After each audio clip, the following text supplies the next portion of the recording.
Nationally and also locally and regionally, particularly in places like the District of Columbia.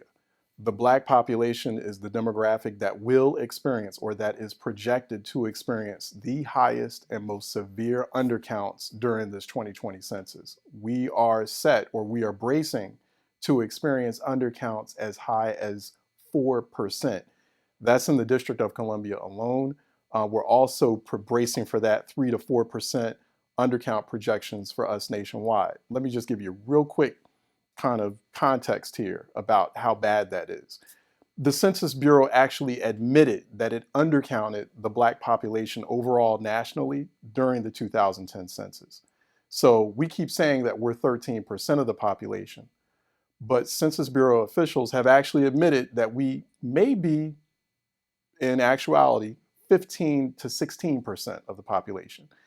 They acknowledged in 2010 that, hey, we probably missed some folks. And we're bracing for that same kind of mistake, that same kind of inaccurate count in 2020. So we may go from 13% of the population, according to the 2010 census, to now down to just 12% of the population in the 2020 census. That's not to say that we really are 12% of the population. We're actually, tragically, more. But because of the way the Census Bureau is funded and because of the way certain interests weaponize the census against us, these undercounts persist every decennial census. Young advocates should care about the census because with the continuing shift in the U.S. population, with more young people deciding to forego and not get married, but go out and purchase homes and continue to expand in other areas, I think having that most accurate count outside of traditional family households is extremely important for young people. And it's also extremely for young people to understand their significance in being that major data pool in which is always undercounted, because many young people are currently away in college or off doing other things in life and aren't necessarily prioritizing the census. So I think this particular year, as in 2010, it is very much important for young people to really take advantage in Census 2020 to ensure that count is truly represented for people of color. So, if you are undercounted in your neighborhood, then many of those resources are not going to come to your neighborhood. And they amount to $4,000 a person in DC. So think about if you undercount 20% of your community, multiply that by $4,000, and then multiply that by 10 years. So think about what happens to the 3-year-old who now is 13. The school that needs to be rebuilt doesn't get rebuilt because resources don't get distributed to that area because you're invisible. Your community is now, or people in your community are invisible. So it really matters for the sake of our children.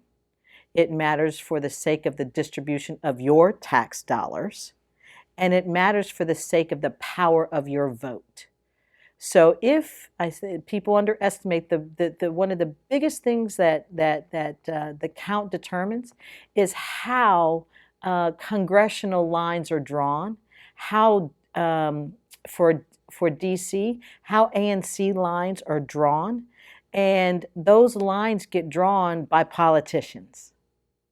So if your neighborhood is undercounted, that politician can just redraw lines that make you even more invisible.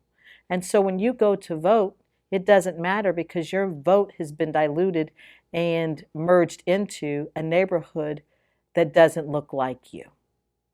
Because we've been experiencing these very dramatic undercounts of our population for quite some time. And it's been going on, this sort of usage of the census as a weapon against our civil rights, our voting rights, against our agency as Black people in the United States. This has been going on since pretty much since slavery and Reconstruction. So it's important to understand that these undercounts have been taking place with each and every decennial census. In fact, the Urban Institute right now projects that the Black population overall in the United States may be experiencing undercounts as high as 4%. In the District of Columbia alone, we're probably going to see undercounts as high as 4%. That all, of course, depends on the work that we do as a Greater Washington Urban League on the work that people in this room do as ambassadors, getting the word out. It's absolutely crucial that we not be invisible. It's time that African Americans and other people of color take their place in the history books, and it would be awesome if we could prove people wrong that in 2020 we will not let disenfranchisement, fear, apathy, or otherwise stand in the way of us being counted properly. Because if you actually looked at the statistics, if African Americans are undercounted as much as 30% in some areas, how could it be that we're still only 12%? We've been 12% of the population for centuries. And we know that's not to be true. You can just do the math. 30% of African Americans undercounted. Think about DC, Chocolate City. And now they tell us we're not fully chocolate anymore. They say we're only 47%. Yet, wards 7 and 8, which are predominantly African American, are severely undercounted. If you were to fully count all of the residents in wards 7 and 8, it is thought that people of African American descent are 52% of Chocolate City. Think about what that means in terms of the psyche of this great state that has led the way in fights for civil rights, fights against political gerrymandering. Think about what's at stake if we continue to allow ourselves to be invisible through not being counted. An organization should want to be a part of the 50 leaders very simply because it's important to ensure we have an accurate count. We can't do this alone. The Greater Washington Urban League does great work, but as a single organization, they really don't have the ability to really impact each and every community. So it is imperative that each organization takes this serious, understands what things are on the line, understands not only from a monetary and a resources standpoint, but truly ensuring we have a count. And I think we all need to come together collectively to ensure that Black does count in 2020. I think anybody, any historian and anybody who's done the research knows that the count has always meant to undercount people of color. From the 1790 when it started, we were only 3/5, and we were never counted for our benefit. We were counted for the benefit of slave owners. And in fact, politics has always been a part of the census. The North felt like it was going to be, its vote was going to be diluted because it didn't have as many slaves. It didn't have plantations, the level of plantations. The South wanted to maintain its power. So the compromise, the silly compromise, was not to count slaves as humans, but as 3/5 property.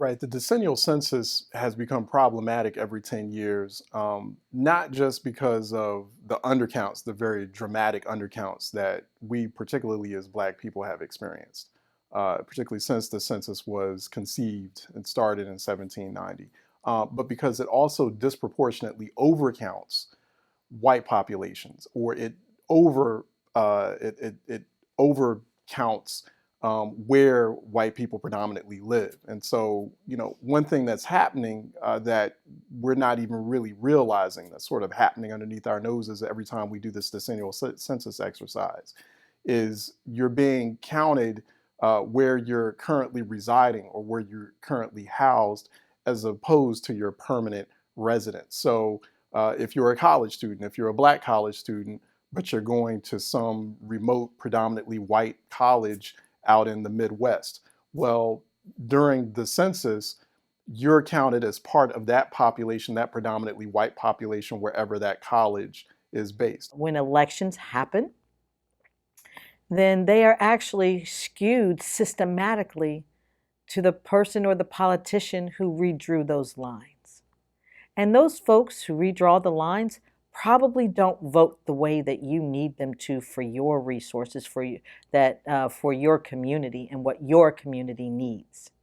So now for 10 years, You have to live with people voting against your school being rebuilt.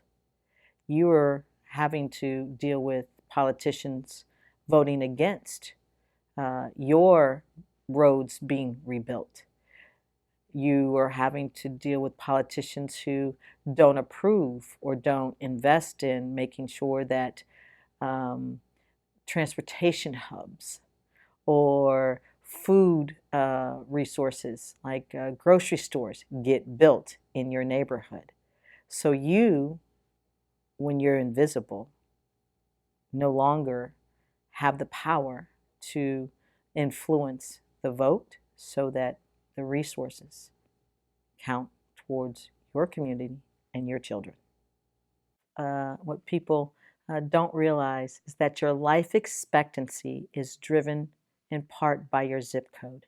And that is in part because environmental injustice happens more frequently and at a higher rate than in our low to moderate income areas and in areas where people of color live. So if you are undercounted and your vote is diluted, then the folks who actually will put or engage in environmentally environmentally unhealthy activity in your neighborhood now is affecting the life expectancy of your child. We only need to look at all of the studies of lead in our water in our neighborhoods. We only need to look at the number of children who are experiencing asthma and other health-related disparities that the Black community experiences. It started with us not being the beneficiary of any of the count. And now today, we have prisoners who are counted in the areas in which they are incarcerated. Not to the communities that they will return to, but where they are incarcerated. And many jails are in the midst of a white neighborhood. So think about the prison, the school to prison pipeline, and the huge percentage of prisoners that African Americans make up because of the unjust ways that sentences are delivered. And now you've got a higher percentage of African Americans that are imprisoned in white neighborhoods. It's the same thing. We count, but not for our benefit. And we probably don't count fully. So that weaponization has continued to dilute our vote and disenfranchise us. Get us to believe that somehow we don't matter. Somehow our vote doesn't matter. Somehow, no matter what we do, the lives that are lost in the civil rights, the lives that are lost through police violence, it doesn't matter because we aren't human. It's time for us to flip that script, take our place, be counted, vote for our benefit, and not allow the census to continue to be weaponized and count us as less than human and less than a whole person.